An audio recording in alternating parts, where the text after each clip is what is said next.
మంచిది. ప్రభునందు ప్రియులారా, మనం గత కొన్ని దినాల నుండి మత్తయి సువార్త ధ్యానాలలో 11వ అధ్యాయము మనము ధ్యానం చేస్తూ వస్తూ ఉన్నాము.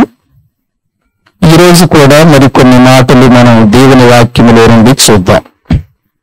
మత్తయి సువార్త 11వ అధ్యాయము 11వ వచనము నుండి 19వ వచనం వరకు ఉత్తర ప్రత్యుత్తరాలుగా మార్చి చదువుకుందాం. బైబిల్ ఉన్న వారందరూ కూడా తెరవండి. మత్తయి సువార్త 11వ అధ్యాయం 11వ వచనము నుండి చివరి వరకు ఉత్తర ప్రత్యుత్తరాలుగా మార్చి చదువుకుందాం. స్త్రీలు కనిన వారిలో బాప్తిస్మిచ్చి యోహాను కంటే గొప్పవాడు పుట్టలేదని నిశ్చయముగా మీతో చెప్పుచున్నాను. అయినను పరలోక రాజ్యములో అల్పుడైన వాడు అతని కంటే గొప్పవాడు.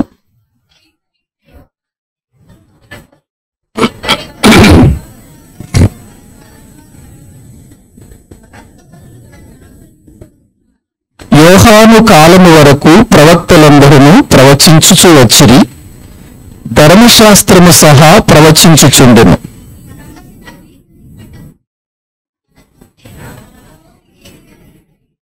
వినుటకు చెవులు గలవాడు వినుగాక.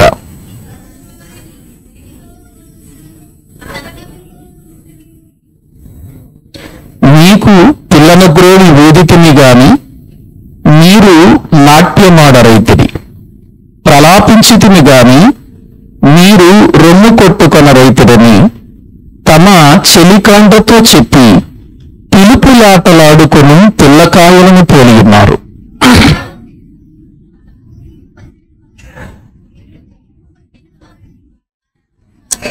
మనుష్య కుమారుడు పిలుచును త్రాగుచును వచ్చును గనుక ఇదిగో వీడు తిండిబోతును మద్యపానియు సుంకరులకును పాపులకును స్నేహితుడునని వారనుచున్నారు.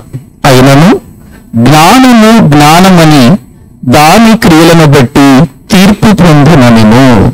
చాలండి.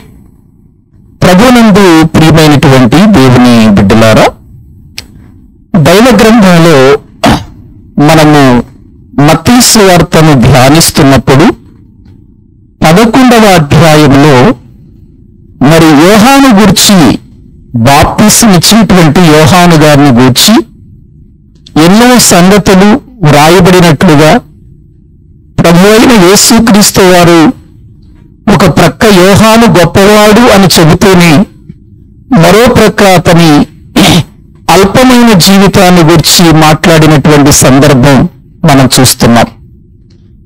యోహాను గారి గురించి మనం మాట్లాడుకుంటున్నప్పుడు ఒక్క మాటలో చెప్పాలి అంటే పాత నిబంధనకు చివరి ప్రవక్త యోహాను.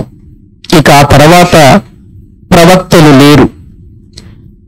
యోహాను వరకు ప్రవచించబడినటువంటి ప్రవచనాలలో ఉన్నటువంటి పరమార్థం యేసుక్రీస్తులో నెరవేర్చబడబోతుంది.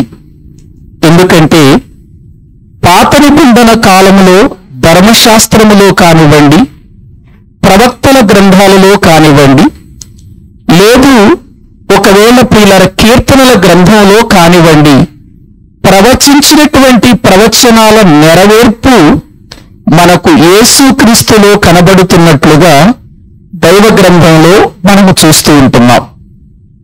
ఇక్కడ యోహాను గారి గురించి మాట్లాడుతూ, యోహాను గారు స్త్రీలు కనిన నరులలో అతడు గొప్పవాడు అని చెబుతూ, మరి అతని కంటే పరలోక రాజ్యములో అల్పుడైన వాడు గొప్పవాడు అని యేసుక్రీస్తు వారు తన నోట నుండి చెబుతూ, పరలోక రాజ్యము బలత్కారముగా పట్టబడుచున్నదని, పరలోక రాజ్యము ప్రియులారా మరి బలత్కారులు దానిని ఆక్రమించుకుంటున్నారు అనే విషయాన్ని ఇక్కడ చెబుతూ ఉన్నాడు.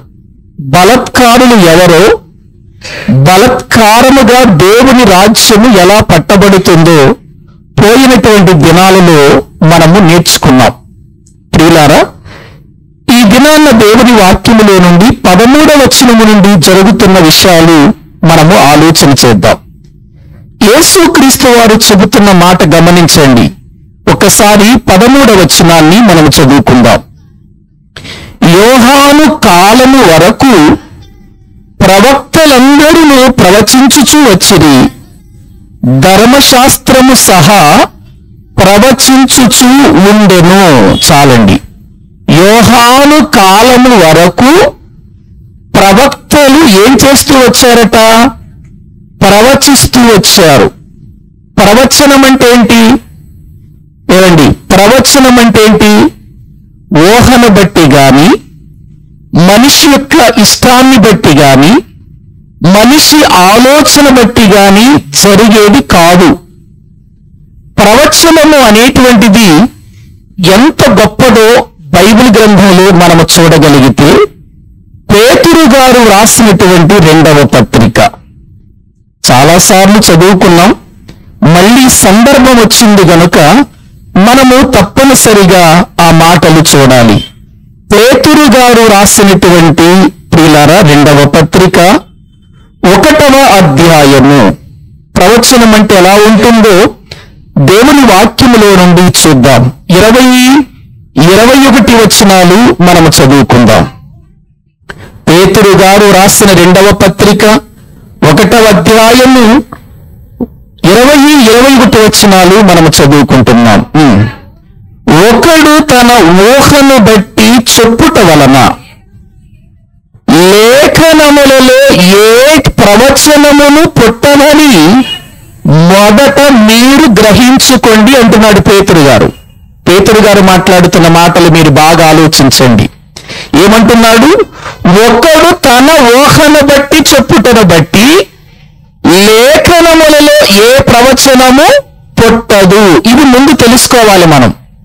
ప్రవచనం అంటే మనిషి ఆలోచన బట్టి గాని, మనిషి ఊహను బట్టి గాని జరిగేది కాదు.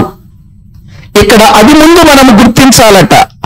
ప్రవచనం అనేది, ఒక ప్రవచనము దేవుడు పంపిస్తున్నాడు అనంటే, ఒక ప్రవచనాన్ని గురించి ప్రభువు మాట్లాడటానికి అవకాశం ఇస్తున్నాడు అంటే, ఆ ప్రవచనము మనిషి ఊహను బట్టి పుడితే అసలు అది దేవుని ప్రవచనమే కాదు.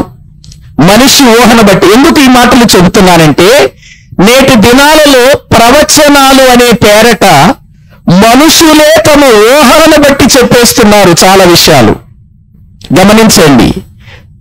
ఇది ఈ రోజున మనుషులందరి జీవితాలలో ఒక ప్రియుల వారి యొక్క విధానాలలో ఒక ఉన్నతమైనటువంటి స్థాయికి ఎదిగిపోయింది. ఎందుకంటే ఫలానా పాస్టర్ గారి దగ్గరికి వెళితే ఆయన ప్రవచనం చెబుతాడు, ఫలానా పాస్టర్ల గారి దగ్గరికి వెళితే ప్రవచనం చెబుతుంది అనే ఉద్దేశంతో గేదెలు పోయిన వాళ్ళు, పిల్లలు తప్పిపోయిన వాళ్ళు, కుటుంబములో ఏదైనా ప్రియులారా జరిగినప్పుడు, లేకపోతే ఏదైనా సంఘటన ప్రియులారా వారి జీవితాలలో జరగబోతున్నప్పుడు, వీటిని బట్టి వీళ్ళు ముందుగా ఇటువంటి వారి దగ్గరికి వెళ్ళి మా గూర్చి దేవుడు ఏం చెబుతున్నాడో చెప్పమని వారిని అడుగుతారు. అప్పుడు వాళ్ళు కళ్ళు మూసుకొని ప్రార్థన చేస్తూ ఇలాంటి మాటలు చెబుతూ ఉంటారు. మీ గేదె పోయింది కదా, ఇదిగో ఫలానా మూలకు వెళ్ళింది, ఫలానా ప్రాంతానికి వెళ్ళింది, ఇటువైపుగా వెళ్ళింది, అటువైపుగా వెళ్ళిందని వాళ్ళు చెప్పగానే వీళ్ళేమనుకుంటారంటే ఇది దేవుడే ఆయనకు చూపించాడు. ప్రవచనం అలా పుట్టదు. ఊహను బట్టి పుట్టదు. గేదెల కోసం పుట్టదు. కోళ్ళ కోసం పుట్టదు ప్రవచనం.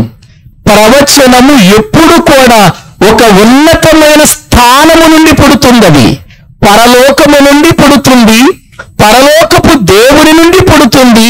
పరిశుద్ధాత్మ వలన ప్రేరేపణతో కలుగుతుంది. కనుక ప్రవచనము అనగానే ఏదో కళ్ళు మూసుకొని వాళ్ళకి ఏదో నోటికొచ్చింది మాట్లాడేది ప్రవచనం కాదు. ప్రవచనం యొక్క విలువేంటో, ప్రవచనం యొక్క శక్తి ఏంటో, ప్రవచనం యొక్క ప్రియుల ఉన్నతమైన స్థాయి ఏంటో అది మనము గుర్తించాలి. అందుకే ఇక్కడ మొదట మీరు గుర్తించండి అంటున్నాడు పేతురు గారు. ఏం గుర్తించమంటున్నాడు? ప్రవచనము ఎప్పుడు కూడా మనిషి ఊహను బట్టి పుట్టదు. అంటే మనిషి ఊహల్లో నుండి వచ్చేది ప్రవచనం కాదు అని ఇక్కడ చాలా స్పష్టంగా చెబుతున్నాడు. లేఖనాలలో ఏ ప్రవచనం పుట్టనట్టలా, ఏ ప్రవచనము పుట్టనలా. ఏ ప్రవచనం అంటే ఆది కాండము నుండి ప్రకటన గ్రంథం వరకు ప్రవచించబడిన ఏ ప్రవచనము కూడా మనుషుని ఊహ నుండి పుట్టింది కాదు. మీరు ఒకవేళ ఇలా అనొచ్చు, ఏమండి ఆదాము దగ్గర నుంచి ప్రవచనాలు ఎక్కడున్నాయండి అని ఒకవేళ అంటే, ఆదాము కూడా ప్రవచించాడు. ఆదాము మొదలుకొని హానోకు వరకు, 7వ వాడైన హానోకు వరకు ప్రవచించినట్లుగా లేఖనమే చెబుతుంది. ఒక్కసారి యూదా పత్రిక ఒకే మాట ఉంటుంది చూడండి. ప్రియులారా, దేవుని వాక్య భాగములో మనము చూడగలిగితే యూదా పత్రిక ఒకే మాట, ఒకే అధ్యాయం ఉంటుంది. 14వ వచనాన్ని మనము చదువుకుందాం. 14వ వచనం, ఆదాము మొదలుకొని 7వ వాడైన హానోకు కూడా వీరిని గూర్చి ప్రవచించి ఇట్లనని. ఎక్కడి నుంచి ప్రారంభమైంది ప్రవచనం? ఆదాము మొదలుకొని 7వ వాడైన హానోకు వరకు కూడా ఏం చేశారు? వాళ్ళు తీర్పును గురించి ప్రవచించారు. వాళ్ళు ఎలా ప్రవచించారు? ఊహన బట్ట, వాళ్ళ ఆలోచన బట్టి ప్రవచించారా? కూడా మనిషి ఊహన బట్టి పుట్టదు. అలా మనిషి ఊహన బట్టి చెప్పేటువంటి మాటలు ప్రవచనాలు అనుకొని ఈ రోజున చాలా మంది మోసపోతున్నారు క్రైస్తవులలోనే. ఎందుకంటే మోసగించేవాడు ఉన్నంత వరకు మోసపోయేవారు ఉంటారు. మోసపోయేవాడు ఉన్నంత వరకు మోసగించేవాడు ఉంటాడు. ఇది మనం తెలుసుకోవాలి, గుర్తించాలి. ఎందుకంటే డిమాండ్ వాళ్ళకి ఎక్కువ ఉంది ఇప్పుడు. అటువంటి వాళ్ళకి, అబద్ధాలు చెప్పే వాళ్ళకి, లేనిపోయిన సంగతులు చెప్పే వాళ్ళకి, లేఖనానికి వ్యతిరేకంగా చెప్పే వాళ్ళకి డిమాండ్ ఎక్కువ ఉంది ఈ రోజున. సత్యము చెప్పేవానికి, ఖండించేవానికి, బుద్ధి చెప్పేవానికి, ఉపదేశించేవానికి, తప్పు దిద్దేవానికి ఈ రోజున ప్రియులార విలువ లేదండి. అటువంటి వాళ్ళే ఈ రోజున ప్రియుల సెలబ్రిటీస్ గా వాళ్ళ జీవితాల్లో వెలుగుతున్నారు, ఆనందపడిపోతున్నారు. గాని ఒక రోజున వీళ్ళంతా తీర్పులో నిలబడాలి, తీర్పులో నిలబడాలి. కాబట్టి మనం గుర్తించండి. ఇప్పుడు రండి మళ్ళీ పేతురు పత్రికకి. వాక్యంలో ప్రవచనము, లేఖనములలో ఏ ప్రవచనము కూడా మనుషుని యొక్క ఊహన బట్టి కలుగదని మొదట గ్రహించుకొనవలెను. ఎలయనగా ఆ ప్రవచనము ఎప్పుడు మనుషుని ఇచ్చ, అంటే మనుషుని ఇష్టాన్ని బట్టి కలుగలేదు. ఏమండి, మనిషి ఊహ లేదు ప్రవచనంలో, మనుషుని యొక్క ఇష్టము కూడా లేదు. ప్రవచనంలో మనిషి ఇష్టం ఉండదు, ప్రవచనములో మనిషి ఊహ ఉండదు. ప్రవచనములో దేవుని మాటే ఉంటది, ప్రవచనములో దేవుని సంగతే ఉంటది. మనిషి ఊహ గాని, మనిషి ఇష్టాన్ని బట్టి గాని ప్రియులారా ప్రవచనము జరగదు. కానీ చదవండి, మనుషులు పరిశుద్ధాత్మ వలన ప్రేరేపించబడిన వారై దేవుని మూలముగా పలికిరి. ఎవరి మూలముగా అంటే ప్రవచనానికి మూలం ఎవరు? ఒక ప్రవచనం పుట్టింది అంటే ఆ ప్రవచనానికి మూలం ఎవరు? దేవుడు. ప్రవచనానికి మూలము దేవుడు. ప్రియులారా, ప్రవచనానికి మూలము దేవుడైనప్పుడు ఆ మూలమైనటువంటి దేవుడు ప్రియులారా పరిశుద్ధాత్మ ద్వారా ప్రేరేపించబడిన వారై పలుకే ప్రవచనం. ఆలోచించాలి. ఏదో మన పశువుల కోసము, లేకపోతే మన ఇంట్లో నష్టం జరుగుతుందా, మంచి జరుగుతుందా అని సోది చెప్పే వాళ్ళ దగ్గరికి వెళ్ళినట్టుగా, జ్యోతిష్కుల దగ్గరికి వెళ్ళినట్టుగా, లేకపోతే మరొకరి దగ్గరికి వెళ్ళినట్టుగా సేవకుడి దగ్గరికి వెళ్ళకూడదు.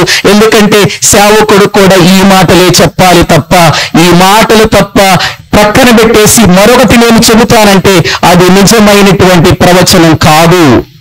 ఎందుకంటే దేవుడు 66 గ్రంథాలు 66 పుస్తకాలు కలిగిన ఈ గ్రంథాన్ని పూర్తి చేసి ఇందులో ప్రవచనాలను పెట్టి దీనికి ముద్రేశాడు దేవుడు. ఇక మనం ఏదైనా చెప్పాలంటే ఇందులోనికే చెప్పాలి గాని దీన్ని ప్రక్కన పెట్టి దేవుడు నాకేదో చెబుతున్నాడు రండి వినండి అని అనకూడదు. ఇక ఎందుకో తెలుసా, ఇందులో ఉన్నది తీసివేయకూడదు, ఇందులో ఉన్నది కలపకూడదు. ఇందులో ఏది తీసివేయకూడదు, కలపకూడదు. ఏమవుతుంది? కలిపితే ఏమవుతుంది, తీసివేస్తే ఏమవుతుంది? ప్రకటన గ్రంథం 2 చూద్దాం. తీసివేస్తే ఏమవుతుందో, కలిపితే ఏమవుతుందో వాక్యములు చూద్దాం. ప్రకటన గ్రంథం 22వ అధ్యాయం 18వ వచనము నుండి మనము చదువుకుందామండి. ఈ గ్రంథమందున్న ప్రవచన వాక్యములను ఇప్పుడు ఏం చేయాలి? ఈ గ్రంథమందున్న ప్రవచన వాక్యాలను వినాలే తప్ప నేను కూడా ఏదో చేస్తాను అని అనకూడదు. ఇక గమనించండి, ఇక్కడ ఈ ప్రకటన గ్రంథాన్ని ముగిస్తూ చెప్పిన మాటలు ఇవి. ఇక ఈ బైబిల్ గ్రంథానికి ఇక ముద్రేస్తున్నాడు, దీనికి లాకేస్తున్నాడు దేవుడిక. చూడండి, ఇక్కడ ఈ గ్రంథమందున్న ప్రవచన వాక్యములు అంటే ఈ 66 పుస్తకాలలో ఉన్నటువంటి ప్రవచన వాక్యములను విను ప్రతివానికి అన్నాడా, చెప్పే ప్రతివానికి అన్నాడా? అంటే ఇందులో ఉన్న ప్రియుల విషయాలన్నిటినీ మనం వినాలి. విను ప్రతివానికి నేను సాక్ష్యమిచ్చినది ఏమనగా, ఎవడైనను వీటితో మరి ఏదైనను కలిపిన ఎడల ఈ గ్రంథములో వ్రాయబడిన తెగుళ్ళు దేవుడు వానికి కలుగ చేయును. ఇప్పుడు ఈ గ్రంథములో ఉన్న తెగుళ్ళు వస్తాయట. ఎప్పుడు వస్తాయట? ఎప్పుడు? ఏదైనా ఈ గ్రంథములో వ్రాయబడిన దానికి ఏదైనా కలిపితే, అంటే కలపకూడదన్నమాట. దానికి ముద్రేసేశాడు దేవుడు, కలపకూడదు. కలిపితే ఈ తెగుళ్ళన్నీ వాడి మీదకి వస్తాయి అన్నాడు. ఎవడైనను ఈ ప్రవచన గ్రంథమున్న వాక్యములలో ఏదైనా తీసివేసిన ఎడల దేవుడు ఈ గ్రంథములో వ్రాయబడిన జీవవృక్షములోను పరిశుద్ధ పట్టణములోను వానికి పాలు లేకుండా చేయను. అంటే పరలోకం ఉండదన్నమాట. ఎవరికండి? కలిపిన ప్రమాదమే, తీసివేసిన ప్రమాదమే. ఏదైనా కలిపితేనేమో ఇందులో ఉన్న తెగుళ్ళు మన మీదకు వస్తాయని అన్నాడు. తీసివేసామనుకోండి, ఇందులో చెప్పాల్సింది చెప్పకుండా తీసివేసామనుకోండి, అప్పుడు జీవగ్రంథములో ప్రియుల జీవవృక్షములో గాని పరిశుద్ధ పట్టణములో గాని మనకేముండదట? పాలు పంపులు ఉండవంటే పరలోకానికి వెళ్ళే అవకాశం ఉండదన్నమాట. ఏంటండి, ప్రవచనం అంత గొప్పదా? అవునంత గొప్పది. మరి ఈ ప్రవచన వాక్యములు ఎప్పుడైనా సరే చదవాలి, వినాలి, గైకొనాలంతే. అంతే తప్ప దీనికి మరొకటి నేను జోడిస్తాను, దేవుడు నాకు కనిపించి ఇలా చెప్పాడు, నాతో ఇలా మాట్లాడాడు అని ఎవరైనా చెప్పి ఒకవేళ లేనిపోయిన మాటలు నేను బోధించారనుకోండి, అది కలిపినట్టు అవుతుంది. ఇందులో ఉన్న వాటిని తీసివేసి బోధించారనుకోండి, అది కూడా ప్రమాదమే అవుతుంది. అందుకని 66 పుస్తకాలలో ప్రవచనాలు మనకేం కావాలో అవన్నీ వ్రాసి ఆయన ముద్ర వేసి ఇక కలపకండి, ఇక తీసివేయకండి అని చెప్పాడు. తీసివేస్తే ప్రమాదం, కలిపినా కూడా ప్రమాదమే. ఇప్పుడు ఈ ప్రవచన వాక్యాలు మీరేం చేయాలంటే క్రీస్తు రాకడ వచ్చే సమయానికి వినాలి, చదవాలి, గైకొనాలి అన్నాడు. చూడండి ఒక్కసారి 1వ అధ్యాయము 3వ వచనం. ఇదే ప్రకటన గ్రంథం 1వ అధ్యాయం 3వ వచనం. సమయము సమీపించినది గనుక ఈ ప్రవచన వాక్యాలు ఏం చేయాలన్నా, వాటిని ఏం చేయాలన్నాడు? ఇదిగో బోధకులు ఇందులో ఉన్న ప్రవచన వాక్యాలను గురించి చెబుతున్నప్పుడు వినాలి అని అన్నాడు. ఆ తర్వాత ఇందులో రాయబడిన సంగతులు గైకొనమన్నాడా? ఇంకా తర్వాత వాళ్ళు చాలా మంది వస్తారు, వాళ్ళు చెప్పిన కూడా వినమన్నాడా? ఇందులో సంగతులే వినమన్నాడా, లేకపోతే ఇంకెవరైనా బయట బైబిల్ కాకుండా వేరే జమీలకు చెప్పినా కూడా వినమన్నాడా? ఇందులో రాయబడిన సంగతులే వినాలి, చదవాలి, గైకొనాలి, వాడు ధన్యుడు అని అన్నాడు. 22వ అధ్యాయంలోనికి రండి, మళ్ళీ 22వ అధ్యాయంలోనికి రండి. యేసు క్రీస్తు రాకడ సమయానికి ఏం చేయమన్నాడు? 7వ వచనం. ఇదిగో నేను త్వరగా వచ్చుచున్నాను, ఈ గ్రంథములోని ప్రవచన వాక్యములు. ఇక్కడ చదవటం వినటం అనేది ప్రక్కన పెట్టేశాడు చూడండి. ఏమండి, క్రీస్తు రాకడ సమయానికి ఏం చేయాలట?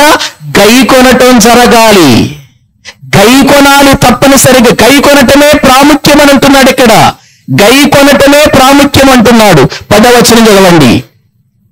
మరియు అతడు నాతో ఇలాగు చెప్పెను, ఈ గ్రంథమున్న ప్రవచన వాక్యములకు ముద్ర వేయొద్దు, కాలము సమీపమై ఉన్నది. చూసారా? మీరు ముద్ర వేయొద్దు, దీనికి మీరేయొద్దు ముద్ర. నేను వేయవలసినవన్నీ వేసేశాను, చెప్పవలసిన విషయాలన్నీ చెప్పేశాను. మీ పనేంటంటే 66 పుస్తకాలలో ఉన్న విషయాలు చదవటం, వినటం, గైకొనటం. ఇదే మీ పని, ఇదే చేయాలి మీరు. అంతేగాని బైబిల్ ప్రక్కన పెట్టి నేను కళ్ళు మూసుకుంటే దేవుడు నాకు కనబడతాడు, దేవుడు నాతో మాట్లాడతాడు, ఇంకా బైబిల్లో లేని సంగతులు నాకు చెబుతాడంటే వాడు అబద్ధ ప్రవక్త. ఎంతటి గొప్పవాడైనా, ఎటువంటి రెవరెండ్ అయినా, అపోస్తులుడు అనే పేరు పెట్టుకున్న వాళ్ళైనా, ప్రియులారా ఆలోచించండి. ఇటువంటి విషయాలను మనము గుర్తించాలి. ప్రవచనానికి ఎంత విలువ ఉందో అది మనకు తెలియాలి ప్రియులారా. ఈ ప్రవచన వాక్యములు మన దగ్గరకు రావటానికి ఎంత ప్రయాసం జరిగిందో తెలుసా? పరలోకమందున్నటువంటి దేవుడు తన మనస్సును విప్పి పరిశుద్ధాత్మ ద్వారా తన భక్తులను ప్రేరేపించి ఈ 66 పుస్తకాలు వ్రాయించాడు. ఇక మనిషి ఊహ ఇందులోకి వెళ్ళకూడదు, మనిషి ఇష్టం ఇందులోకి వెళ్ళకూడదు. ఇది దేవుని మూలముగాను పలికింది, పరిశుద్ధాత్మ ప్రేరేపణ చేత చెప్పబడింది. ఇంకా చెప్పాల్సిందంటూ ఏమీ లేదు. 66 పుస్తకాలలో చెప్పాల్సిందంతా చెప్పేశాడు. మనిషి పరలోకానికి వెళ్ళటానికి ఎటువంటి మాటలు అవసరమయ్యున్నవో ఆ మాటలన్నీ చెప్పేశాడు. ఇంకేం కావాలి చెప్పండి? ఇంకేం కావాలి? ఒక వ్యక్తి తన జీవితంలో పరలోకానికి వెళ్ళటానికి ఏం చెయ్యాలో, ఎలా ఉండాలో చెప్పేశాడు. అంత మాత్రమే కాదండి, ధర్మశాస్త్రాన్ని గురించి కూడా చెబుతూ, ప్రియులారా, దేవుడు ఇశ్రాయేలీయులకు కూడా ఒక మాట చెప్పాడు ఆ రోజున. ద్వితీయోపదేశ కాండము 4వ అధ్యాయము 2వ వచనం చూడండి. ద్వితీయోపదేశ కాండము 4వ అధ్యాయము 2వ వచనాన్ని మనము చదువుకుందాం. నీ దేవుడైన యెహోవా ఇచ్చిన ఆజ్ఞలను మీకు ఆజ్ఞాపించుచున్నాను, వాటిని గైకొనుట యందు నేను మీకు ఆజ్ఞాపించిన మాటతో దేనిని అక్కడే చెప్పేశాడు. చూసారా? ద్వితీయోపదేశ కాండంలోనే ఆనాడు ఇశ్రాయేలీయులకు ఆజ్ఞలు ఇస్తూ చెప్పేశాడు, మీరు దీనితో నేను ఆజ్ఞాపించినటువంటి మాటతో దేనిని కలపకూడదు, దానిలో నుండి దేనిని తీసివేయకూడదు అని అన్నాడు. చూసారా? ఎందుకంటే ప్రవచనానికి ఉన్న శక్తి అంతా గొప్పది. ప్రవచనం అంటే ఏదో ప్రియులారా మనము చెబితే జరిగేది కాదు, అది దేవుని మూలముగా పుట్టేది. ప్రియులారా, అది దేవుడు మనకు తన గ్రంథంలో రాసి ఇచ్చాడు. ఈ ప్రవచనాలను గూర్చి ప్రవక్తలు చెప్పేశారు. ఎక్కడి వరకు? యోహాను గారి కాలము వరకు. యోహాను కాలము వరకు కూడా ప్రియులారా ప్రవక్తలు ప్రవచించారు, ధర్మశాస్త్రము కూడా ప్రవచించింది. యేసుక్రీస్తు వారు కూడా ఆయన చనిపోయి తిరిగి లేచిన తర్వాత తన శిష్యులతో ఆయన ఒక మాట అంటున్నాడు. చూడండి, లూకాసు వార్త 24వ అధ్యాయము, లూకాసు వార్త 24వ అధ్యాయము 25వ వచనం చదవండి. 25వ వచనం.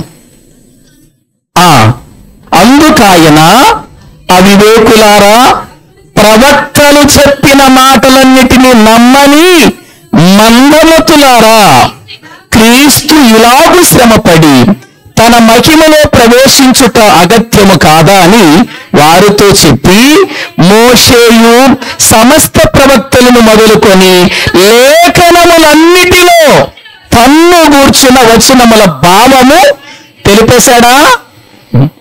భావం కూడా తెలిపేశాడు. కింద మరొక మాట చూడండి, 44లో. అంతటా ఆయన మోషే ధర్మశాస్త్రములోను ప్రవక్తల గ్రంథములలోను కీర్తనలలోను నన్ను గూర్చి వ్రాయబడినవన్నీ నెరవేరవలెనని నేను మీ యొద్ద ఉండినప్పుడు మీతో చెప్పిన మాటలు నెరవేరినవని వారితో చెప్పెను. ఎవరెవరు చెప్పిన మాటలట? ప్రవచనాలట, ప్రవక్తల ప్రవచనాలు. ఏమండి, మోషే ధర్మశాస్త్రమందు ఉన్నటువంటి ప్రవచనాలు, కీర్తనల గ్రంథంలో ఉన్నటువంటి ప్రవచనాలు, యేసుక్రీస్తుని గురించి ఏమైతే చెప్పారో అవన్నీ ఏమైపోయినాయట? ఇంకా ఏదో చెబుతాను అనటానికి ఇంకా అవకాశం ఉందా? ఇంకా నేను ఏదో చెబుతాను అనటానికి అవకాశం లేదు. క్రీస్తు కొరకు చెప్పబడినవన్నీ ఏమైపోయినాయి? నెరవేరబడినాయి. ఇప్పుడు మనము ఈ వాక్యాన్ని అనుసరించి బ్రతకాలే తప్ప మనం మరొకటి అనుసరించకూడదు. మరొక దాని జోలికి మనం వెళ్ళకూడదు. మరొక ప్రవక్త ఎక్కడో ఉన్నాడని, లేకపోతే మరొక చోట ఎక్కడో దర్శనాలు చూపిస్తున్నారని, మరో చోట ఎక్కడో ఏదో చెప్పేస్తున్నారు జరిగింది అని పరిగెత్తకూడదిక. ఎందుకంటే పరిగెత్తాలంటే వాక్యంలోనే పరిగెత్తాలి. మనం ఈ వాక్యములోనే పరిగెత్తాలి ప్రియులారా. ఆ లేనిపోయిన వాటిని తెచ్చుకొని మళ్ళీ నీవు భ్రష్టుడు అయిపోయి భ్రష్టురాలు అయిపోయి నిత్య జీవం పోగొట్టుకోకూడదు. అటువంటి పరిస్థితే ఇదిగో ఇక్కడ మనకు కనబడుతుంది. యోహాను కాలములో వాళ్ళు ఏమని మాట్లాడుకుంటున్నారో చూద్దాం రండి. మత్తయి సువార్త మనము చదువుకుంటున్నటువంటి వాక్యములో రండి, 11వ అధ్యాయము 14వ వచనము చదవండి. ఈ సంగతి అంగీకరించుటకు మీకు మనసుంటే రాబో ఏలియా ఇతడే, వినుటకు చెవులు గలవాడు వినుగాక. ఎందుకు ఆ మాట అన్నాడు? వినుటకు చెవులు గలవాడు వినుగాక అని ఎందుకన్నాడు? గ్రహించండి. అక్కడ యోహాను కాలమును గురించి చెబుతూ, యోహాను కాలం వరకు ప్రవక్తలు ప్రవచించారు. యోహాను కాలం వరకు ధర్మశాస్త్రము కూడా ఏం చేసింది? ప్రవచించింది. ఇదిగో ఈ సంగతి అంగీకరించుటకు మీకు మనసుంటే, ఈ ప్రవచనాలు చెప్పిన మాటలను అంగీకరించుటకు మీకు మనసుంటే, యోహాను గారి గురించి కూడా ప్రవచించింది బైబిలు. ఏంటి? ఇతడు పుట్టక ముందే ఇతడు వస్తాడని, ఇతడు ఏలియా ఆత్మ కలిగి ఉంటాడన్న సంగతి ముందే చెప్పేసిందా? అంతకు ముందు కూడా చెప్పాను నేను, మళ్ళీ చూపిస్తాను. మలాకీ గ్రంథం రండి, చెప్పిందో లేదో ఒకసారి చూద్దాం. బైబిల్ గ్రంథం మలాకీ గ్రంథం 3వ అధ్యాయం మొదటి వచనాన్ని మనము చదువుకుందాం. ఇదిగో నాకు ముందుగా మార్గము సిద్ధపరచుటకై నేను నా దూతను పంపుచున్నాను అన్నాడు. చూసారా? నాకు ముందుగా మార్గము సిద్ధపరచుటకై ఎవరిని పంపుతున్నాను? నేను పంపిస్తున్నాను అన్నాడు. 4వ అధ్యాయంలోనికి రండి. 4వ అధ్యాయము 5వ వచనాన్ని మనం చదువుకుందాం. 5వ వచనం, యెహోవా నియమించిన భయంకరమైన ఆ మహాదినము రాకమునుపు నేను ప్రవక్తయగు ఏలియాను మీ యొద్దకు పంపుదును. నేను వచ్చి దేశమును శపించకుండునట్లు అతడు తండ్రుల హృదయములను పిల్లల తట్టును, పిల్లల హృదయములను తండ్రుల తట్టును తిప్పును. ఎవరి గురించి మాట్లాడుతున్న మాటలు ఇవి?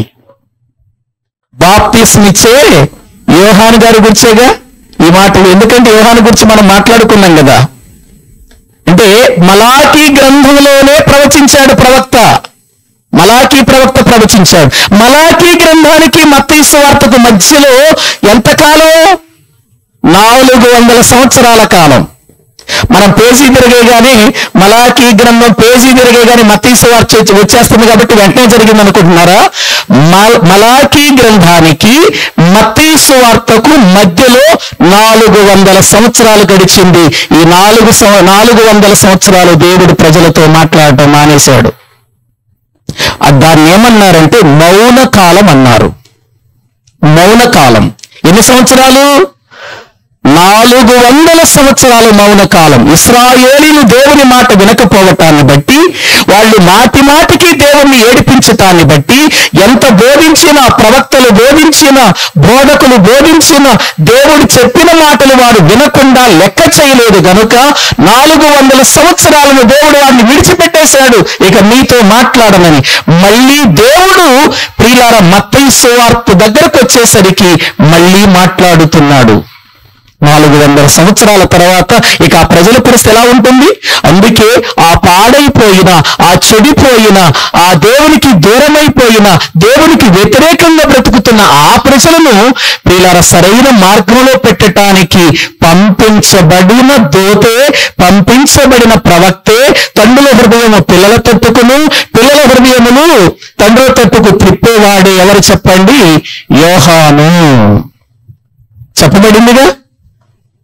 ఒకవేళ మీరు నమ్మితే, మీరు అంగీకరిస్తే రాబోయే ఏలియా ఇతడే అని చెబుతూ యేసు ప్రభు ఒక మాట అన్నాడు, చెవులు గలవాడు వినును కాక అన్నాడు. చూసారా ప్రియులారా, మత్తయి సువార్తలో మనం చూసినటువంటి మాటల్లో 11-15లో వినుటకు చెవులు గలవాడు అంటే వినుటకు చెవులు ఉండాలి. ఏమండి అంటే వినే చెవులు ఉండాలి. చెవులు ఉండొచ్చు కానీ ఏ చెవులు ఉండాలి? వినే చెవులు ఉండాలి. అప్పుడప్పుడు మనం పిల్లలకి ఏదైనా ఒక పని చెబుతాం. పని చెప్పినప్పుడు వాడు చెయ్యడు ఆ పని చేయకపోతే మనం ఏమంటాం? నా మాట వినలేదు వాడు అని అంటాం. వినలేదా వాడు? వాస్తవంగా చెవులతో విన్నాడా? చెవులతో విన్నాడా? వినలేదా? విన్నాడు. వినలేదంటే ఏంటి మరి? మనం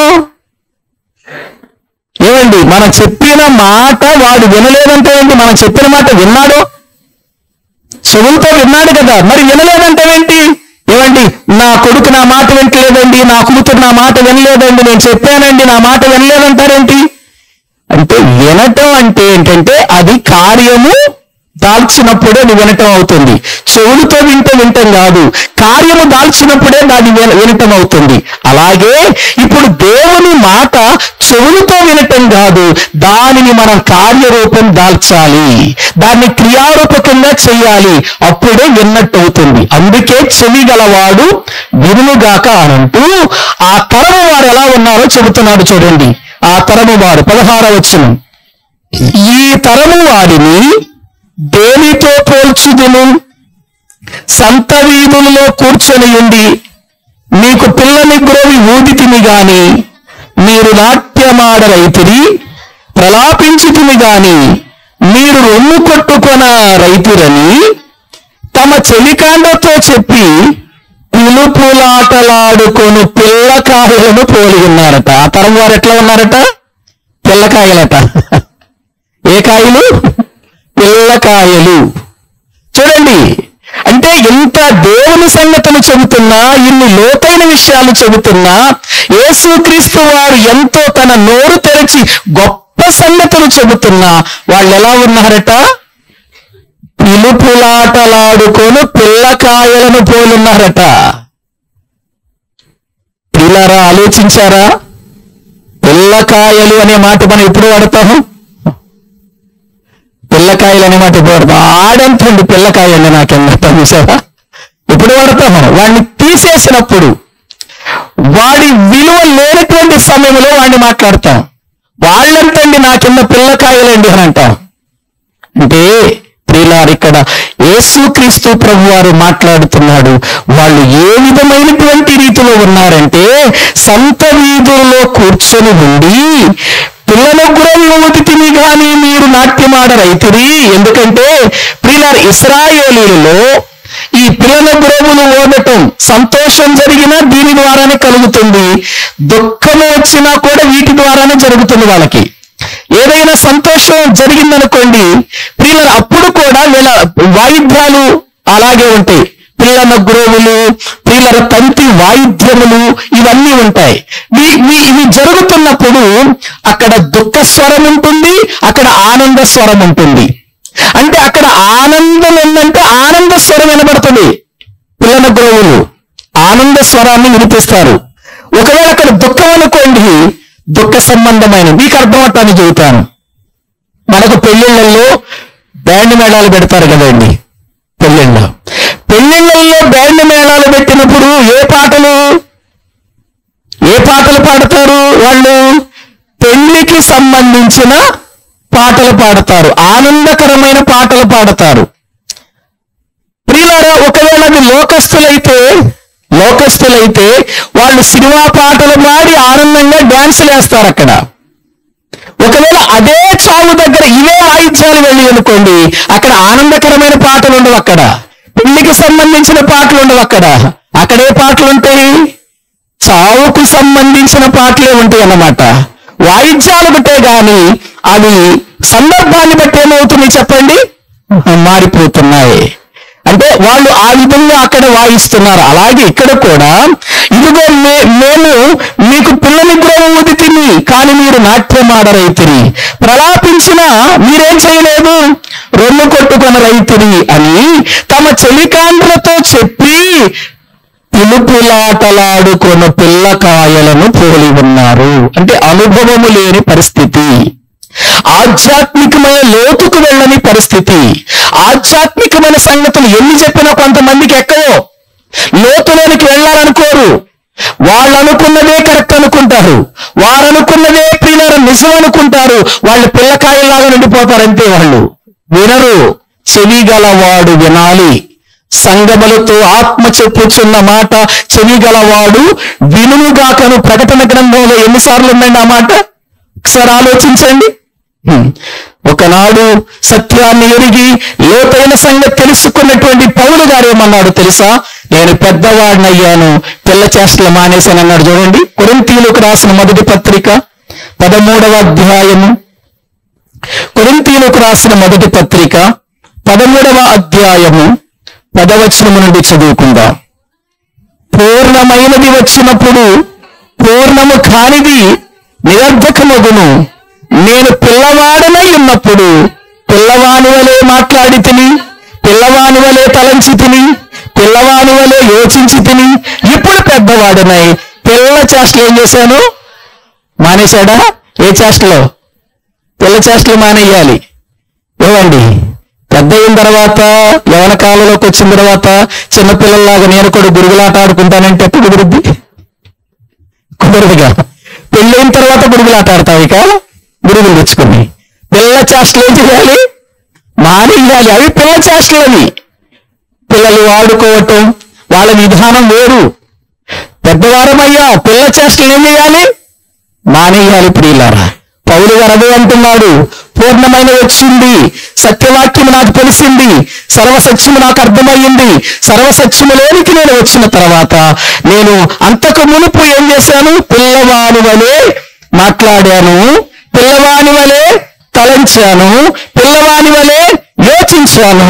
ఇప్పుడు నేను పెద్దవాడనై పిల్లవాని చేష్టలు ఏం చేశాను? మానేశాను. ఏమండి, ఇప్పుడు నేను మీకు అర్థమవుతాను ఒక విషయం చెబుతాను. రక్షణ పొందిన వానికి, బాప్తిసం పొందినటువంటి వానికి మళ్ళీ బాప్తిసం గురించి చెబుతున్నాం అనుకో, ఎట్లా ఉంటది? ఒకసారి ఆలోచించండి. బాప్తిసం పొందిన వారికి అవి నిర్జీవ క్రియలు అన్నాడు బైబిల్లో. చూద్దాం, హెబ్రీయులకు రాసిన పత్రిక ఒకసారి చూడండి. అవి మళ్ళీ ఆ మొదటి పాఠాల దగ్గరికి వెళ్ళొద్దు అన్నాడు. బైబిల్ గ్రంథములు 6వ అధ్యాయం మొదటి వచనం చదవండి. మొదటి వచనము నుండి. కాబట్టి నిర్జీవ క్రియలను విడిచి మారు మనసు పొందుటయు, దేవుని యందలి విశ్వాసమును, బాప్తిస్మములను గూర్చిన బోధయు, హస్త నిక్షేపణమును, మృతుల పునరుత్థానమును, నిత్యమైన తీర్పునాను పునాది మరలా వేయక క్రీస్తును గూర్చిన మూలోపదేశము మాని సంపూర్ణుల మగుటకు సాగిపోవుదము అన్నాడు. చూడండి, ఇక్కడ ఏమన్నాడు? మారు మనసు పొందండి.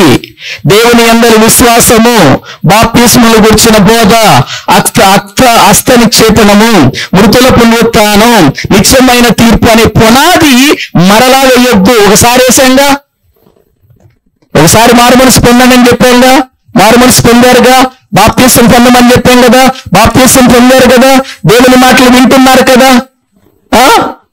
ప్రతిసారి మీరు ఆత్మీయ స్థితిలో ఎదిగినా కూడా ఇదిగో మీరు హస్త నిక్షేపణం, చేతులు ఇయటం ఆలోచించారా? ఇవన్నీ మూల పాఠాలు తెలియనప్పుడు చేసినవి. ఏవండి, ఒకసారి నేను ఇక్కడే ప్రార్థన చేసుకోవటానికి వచ్చే కొంతమంది వస్తారు కదా, ప్రార్థన అయిపోయిన తర్వాత ఒక ఆమె వచ్చింది, ప్రియులారు ప్రార్థన చేయమని నిలబడి ప్రార్థన చేస్తున్నా. ప్రార్థన చేస్తుంటే ఆమె బలవంతంగా 2 చేతులతో నా చెయ్యి తీసుకుని తన నెత్తిలో పెట్టుకుంది. నేను పెట్టలేదండి, ఆమె బలవంతంగా తీసేసుకుని పెట్టుకుని ప్రార్థన చేయమని తల మీద. ప్రియులారా, హస్త నిక్షేపణం ఇవన్నీ ఏ పాఠాలు? మూల పాఠాలు. ఎదగాలి మనం ఆత్మీయ స్థితిలో. ప్రియులారా, ఒకసారి ఆలోచించండి, ఇవన్నీ మూల పాఠాలు. ఆ మూలోపదేశం మాని సంపూర్ణమగుటకు ఏం కావాలన్నాడు? సాగిపోండి అని చెప్పినట్లుగా మనం చూస్తున్నాం. ఇవన్నీ ఏంటంటే పిల్ల చేష్టలు అయిపోయినాయి. అవి బాల్యకాలం అయిపోయిందని.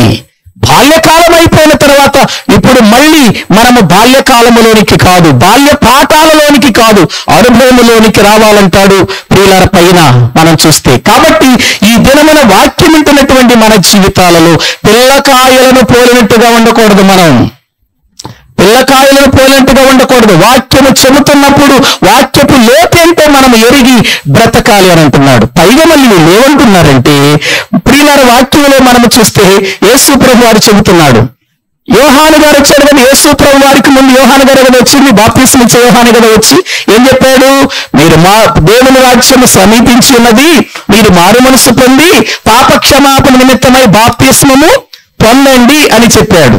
చెప్పినటువంటి ఆ యోహాను ఆహారంగా ఏం తిన్నాడు? ఆయన ఏం తిన్నాడండి?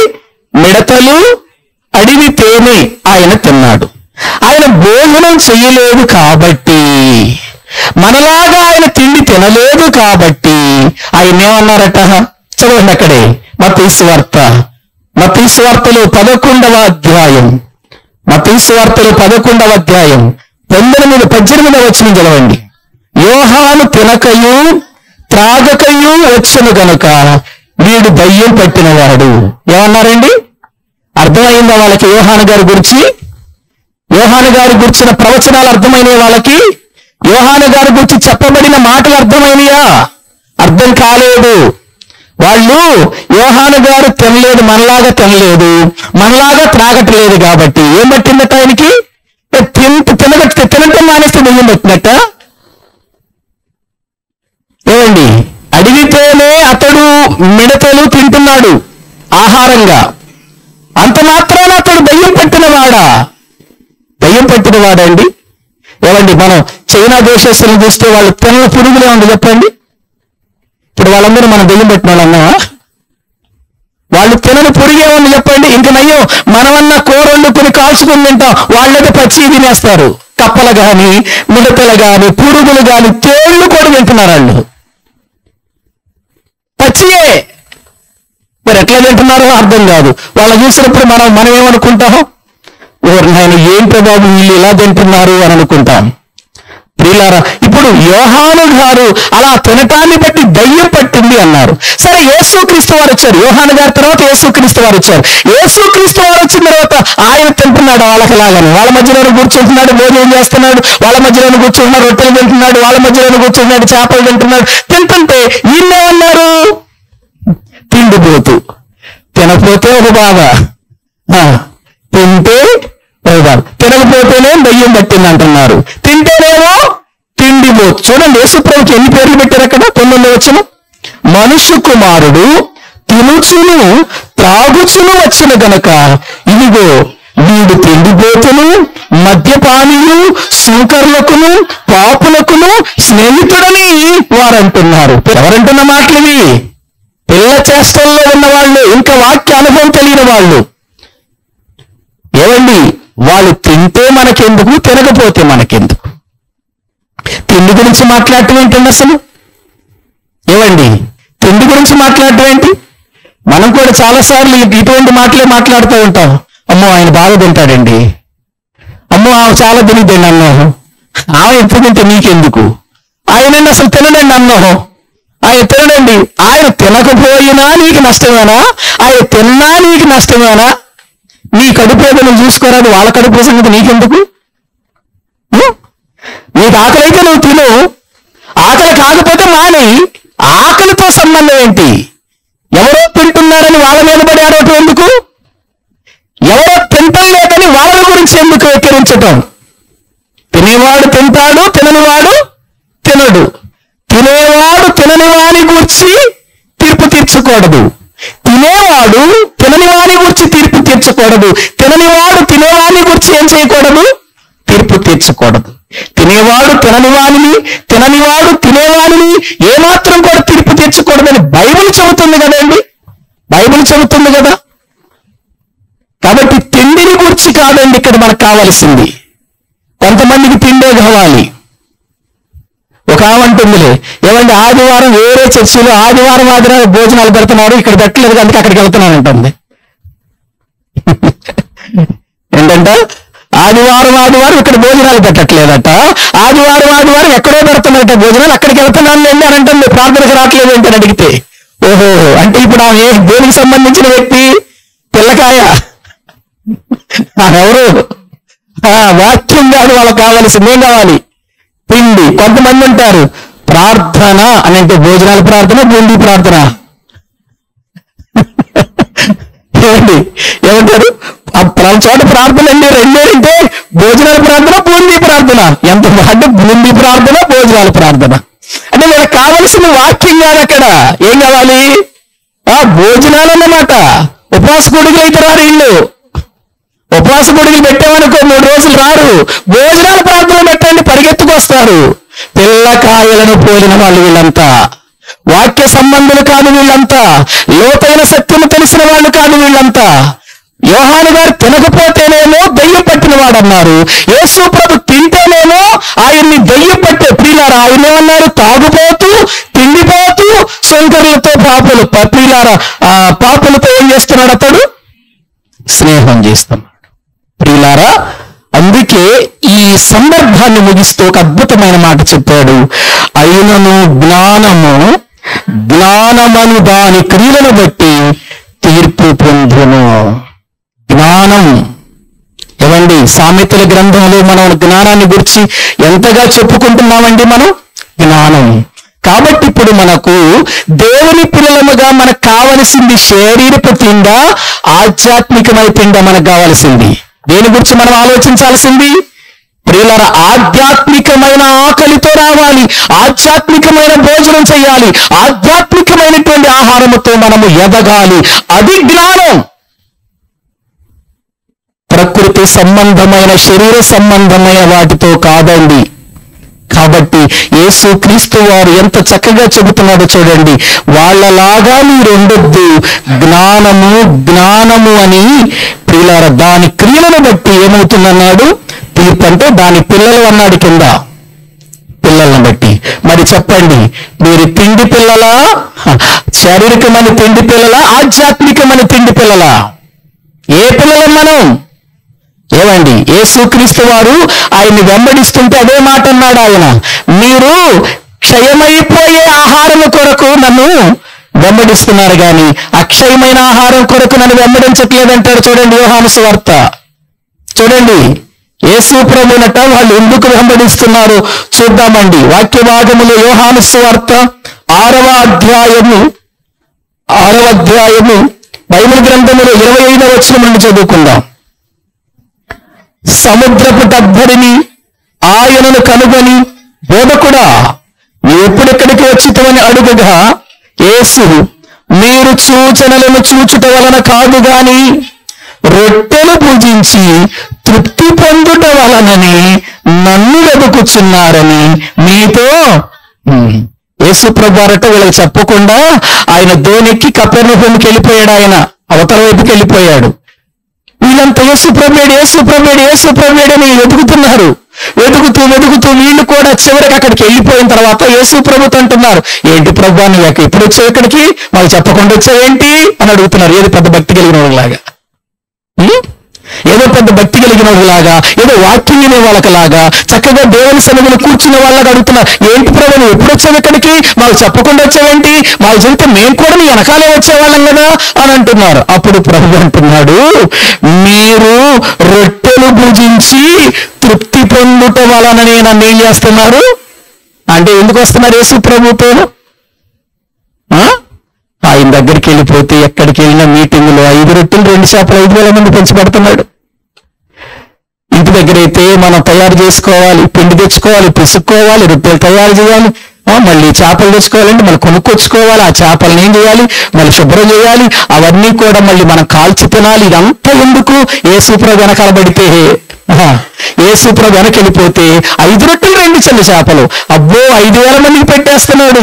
మనం అసలు పని చేయకుండానే కడుపు నిండా రొట్టెలు దొరుకుతున్నాయి, కడుపు నిండా చేపలు దొరుకుతున్నాయి. ఇదే పని కాలకి. అందుకే ప్రభు చెప్పాడు, మీరు ఎందుకు ఎదుగుతున్నారో నాకు బాగా తెలుసులే, మీరు రొట్టెలు భుజించటం కోసమే నన్ను వెతుకుతున్నారు. కాబట్టి ఒక విషయం తెలుసుకోండి. 27వ వచనం చదవండి. క్షయమైన ఆహారము కొరకు కష్టపడకుడి గాని నిత్య జీవము కలుగు చేయు అక్షయమైన ఆహారము కొరకే కష్టపడండి. ఏ ఆహారం కొరకు కష్టపడాలి మనం? ఏమండి, ఇంటి దగ్గర కడుపు నింపుకోవటానికి, ఏమండి అక్కడ తిండి గురించి, మందిరంకి వచ్చినా తిండి గురించి, ప్రార్థనకి వెళ్ళినా తిండి గురించి. ఎక్కడికి వెళ్ళినా తిండేనా? శరీరం తిండేనేగా? పిల్లరా ఆలోచించండి. ప్రభు చెబుతున్నాడు అక్కడ, మీరు క్షయమైన ఆహారము కొరకు కష్టపడకండి, మీరు నిత్య జీవము కలుగు చేయు అక్షయమైన ఆహారం. ఏంటది? దేవుని మాట, దేవుని వాక్యం. ప్రియులారా, అక్షయమైన దానికోసం పరిగెత్తాలి మనం ఎక్కడికి వెళ్ళినా. ఏమండి పలానా చోట మీటింగ్కి వెళ్ళాను కానీ భోజనాలు బాగాలేదండి. వెళ్ళింది ఎందుకు? నువ్వు భోజనాల సంగతి ఎందుకు నీకు? పెట్టింది తినొచ్చేదానికి. ఆ కూర బాగాలేదు, ఈ కూర బాగాలేదు, ఆ పచ్చడి బాగాలేదు, ఈ పచ్చడి బాగాలేదు. పచ్చళ్ళ గురించి అలా చెప్పిన వాక్యం కానీ సరే చెప్పిన వాక్యం వద్దా నీకు? అసలు దాని గురించి ఎవరు మాట్లాడుకుంటారు? దాని గురించి ఎవరు మాట్లాడుకుంటారు? కూర బాగానంది కానీ సాంబారేనండి బాగాలేదు, కొంచెం పుల్లగా ఉంది. ఇక మీరు వచ్చేది దేనికి? దేవుని మందిరానికి వచ్చి దేవుని వాక్యం వినటానికి వచ్చారా? లేకపోతే దాని గురించి దీని గురించి మాట్లాడుకోండి. ప్రయోజనం వాక్యం గురించి మాట్లాడుకోండి. అది ఆత్మీయుల లక్షణం. అది పిల్ల చేష్టలు విడిచిపెట్టిన వారి లక్షణం. పిల్లకాయల్లాగా ఇదేనా ఎప్పుడిగా? చూసారా యేసు ప్రభు వారు ఎంత స్పష్టంగా మాట్లాడుతున్నాడు. కాబట్టి ప్రియులారా, క్షయమైపోయే ఆహారం ఇప్పుడు తింటావు, మళ్ళీ 2-3 గంటలకి మళ్ళీ అరిగిపోద్ది. అది మళ్ళీ తింటావు, మళ్ళీ అరిగిపోద్ది, మళ్ళీ తింటావు.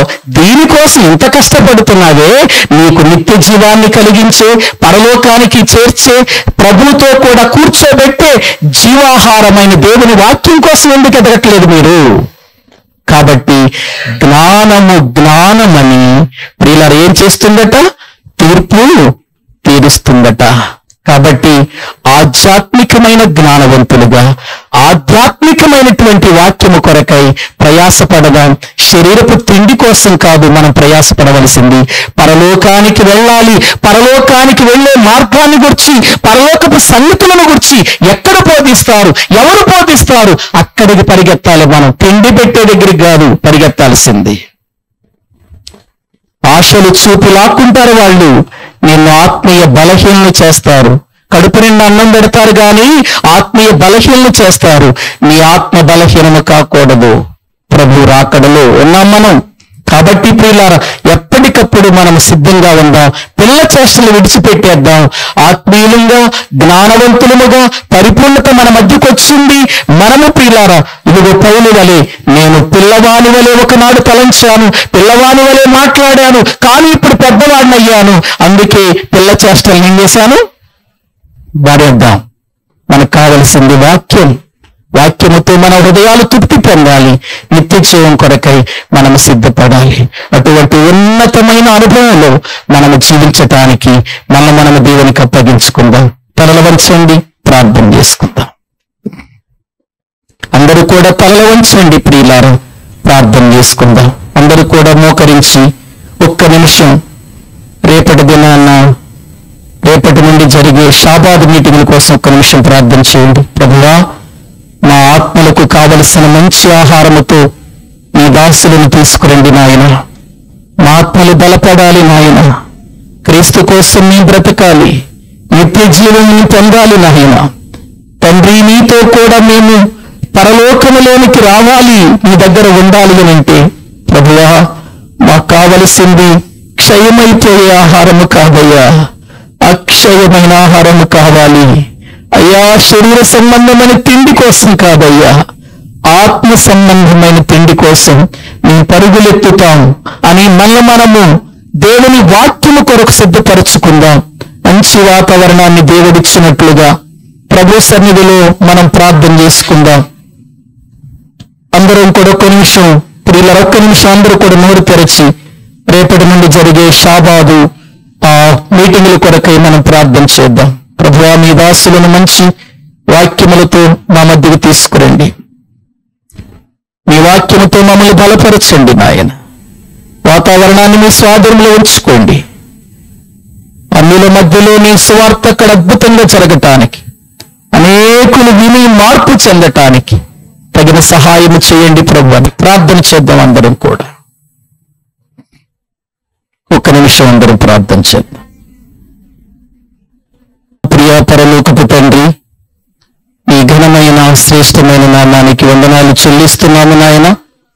మీ వాక్యములో ప్రవచింపబడిన ప్రవచనాలు, ప్రవక్తలు ప్రవచించినటువంటి ఆ ప్రవచనాలు, ధర్మశాస్త్రం ప్రవచించిన ప్రవచనాలు ఎంత ఉన్నతమైనవో, అవి క్రీస్తులో ఎలా నెరవేర్చబడ్డాయో మీ వాక్యముల నుండి మేము చూశాము తండ్రి. నాయన, మా జీవితాలలో అయా పిల్ల చేష్టలు కలిగిన వారిగా మేము అర్థం చేసుకోకుండా, వాక్య విధానము తెలియకుండా మా బ్రతుకులు ఎల్లప్పుడూ ప్రకృతి సంబంధమైన జ్ఞానంతో కాకుండా ఆత్మ సంబంధమైన జ్ఞానంతో దినదినము ఎదుగుటకు సహాయం చేయండి నాయన. తండ్రి, తిండిని బట్టి కాక అక్షయమైన ఆహారము కొరకై మేము ప్రభువా నాయన కష్టపడటానికి తగిన సహాయం చేయండి. మీ కృపలో మమ్మలను బలపరచమని ప్రార్థిస్తున్నాము తండ్రి. మీ సన్నిధి మాతో కూడా ఉంచండి నాయన. రేపటి నుండి షాబాదులో జరిగే కోడికల నిమిత్తమై ప్రార్థన చేస్తున్నాం. మీ దాసులను మా మధ్యకు నడిపించండి. బలమైన వర్తమానముల ద్వారా అయ్యా మీరే తగిన రీతిలో మీ కార్యమును జరిగించి అనేకులు ప్రభువా మీ మాటలు వినటానికి కృప చూపండి. వాతావరణాన్ని మీ స్వాధీనం అందించుకోండి. ఎటువంటి ఆటంకాలు లేకుండా, అభ్యంతరాలు లేకుండా, దుష్టుని కార్యాలు అక్కడ జరగకుండా మీ సన్నిధి అక్కడ ఉంచండి. మీ పరిశుద్ధాత్మ సహాయం అనుగ్రహించండి. మీ పనిలో మేమందరము కూడా పాలు పంపులు పొంది మీ మాటలు విని ఆధ్యాత్మికంగా బలపడినట్లుగా కృప చూపండి. మీ సన్నిధిలో ప్రభువా మా యొక్క హృదయాలు ఎల్లప్పుడూ కూడా పరిపూర్ణమైనటువంటి స్థితిలోనికి ఎదగటానికి సహాయము చేయమని ప్రార్థిస్తున్నాం. దీవించండి. కూడి వచ్చిన ప్రతి బిడ్డను కూడా మీరు బలపరిచి మీ చిత్తములో నడిపించి గొప్ప కార్యములు చేయమని మీ చేతులకు అప్పగించుకుంటూ మీ వాక్య అనుభవంలోనికి మమ్మల్ని నడిపించమని ప్రార్థన చేస్తూ మా ప్రభు, మా రక్షకుడు, మీ ప్రియ కుమారుడైన యేసుక్రీస్తు ప్రభు పేరట ప్రార్థించి స్తుతించి వేడుకుంటున్నాము తండ్రి. ఆమేన్. మన తండ్రి అయిన దేవుని ప్రేమ, ఆయన కుమారుడైన యేసుక్రీస్తు వారి యొక్క కృప, పరిశుద్ధాత్మ నిత్య సహాయము సన్నిధి ఇక్కడ కూడిన మనకును సకల పరిశుద్ధులకును సదాకాలము తోడయుండి నడిపించునుగాక. ఆమేన్.